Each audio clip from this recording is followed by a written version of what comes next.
Pero esa persona que todavía no es capaz de dar el paso a meterse en un gimnasio o de entrenar en su casa por su cuenta con bandas elásticas y quiere salir a caminar o empezar por ahí, ¿qué pautas para ir un poquito más allá le podríamos dar? Por ejemplo, explicar qué es el caco o simplemente el caco pero sin correr. Bueno, pues ahí esto lo intentamos hacer, es decir, intentamos dos cosas desde el principio, porque tú piensas que ahora, por eso también me gustaba estar en esta parte, ¿no?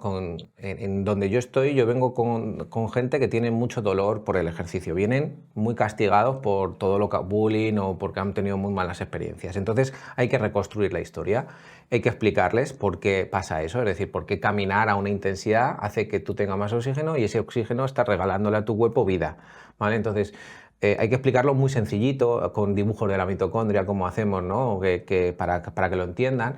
Entonces, la recomendación es que lo pueden hacer al principio, incluso dividido en 3 partes, es decir, 10 minutos, 10 minutos, 10 minutos, para que la gente que le cuesta, porque hay gente que a lo mejor si pesa 150 kilos, están andando 2.500 pasos y entonces cuando tú le mandas 10.000 están multiplicando por 5, por lo tanto es muy difícil. Hacemos una pauta que ha salido publicada además hace muy poquito, que es aumentar de un 2 a un 5% cada semana. Eso significa que son unos 200, 300 pasos, 500 pasos a la semana.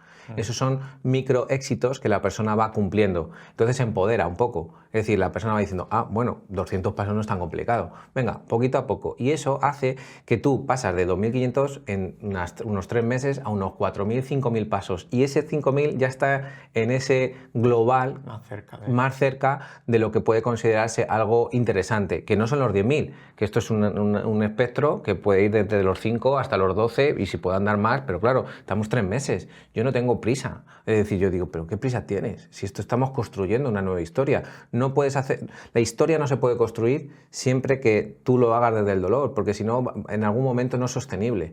Esto tienes que hacerlo con algo que te guste. Empezamos a lo mejor relacionando con algo que puede gustarle, que es escuchar un podcast. Por ejemplo, cógete un podcast de 30 minutos o de 40 minutos y lo vas, o uno largo y lo vas dividiendo por partes. ¿Para bajar la percepción de esfuerzo o simplemente? Para que estén concentrados en otra cosa. ¿Vale? Ahora, la siguiente idea es quito podcast y empiezo a trabajar la respiración.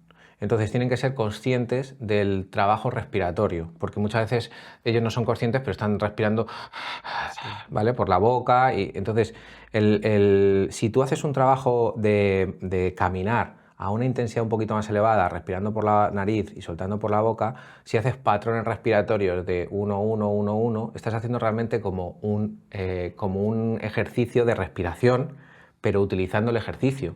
Es decir, los patrones respiratorios del ejercicio son ligero y luego empiezas a cortar.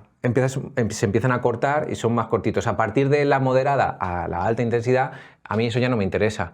Pero trabajar sobre esos patrones respiratorios, también estás trabajando los músculos inspiratorios.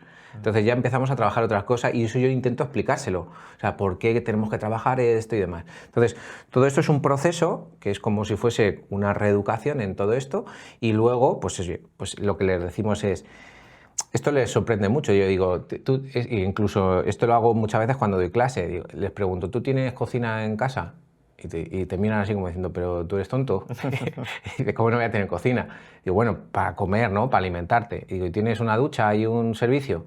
Y me dice, ¿pero de verdad qué me estás diciendo? Digo, bueno, para asearte, para eliminar las heces, todos los productos de desecho, asearte. ¿Tienes una cama? Sí, para el sueño. Y digo, ¿y tienes algo en tu casa para mejorar tu condición física? Y se quedan todos como diciendo, pues no, es que yo creo que poca gente lo tenemos, ¿no? Que es los que nos gusta y ojalá tuviéramos un gimnasio, ¿no? Como salen muchas veces en los youtubers, ¿no? Que tienen un gimnasio. Un pedazo de gimnasio. Que tienen un pedazo de gimnasio que yo digo, esto es una maravilla.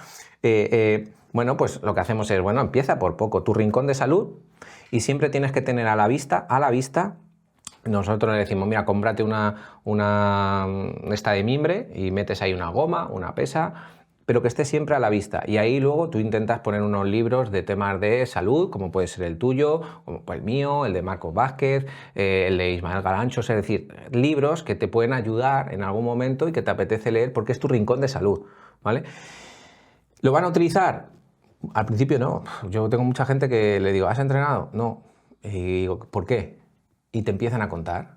Y entonces cuando te empiezan a contar, empiezas a entender los motivos y entonces hacemos otra estrategia que es, vale, mira, yo te voy a dar una hoja, te voy a dar un registro, esto viene de la psicología, esto lo hacen los psicólogos, y digo, mira, antes de ponerte, vamos a marcar unos días que tienes que entrenar. Si cuando te vayas a poner, me tienes que describir la emoción y el sentimiento que tú tienes cuando vas a entrenar.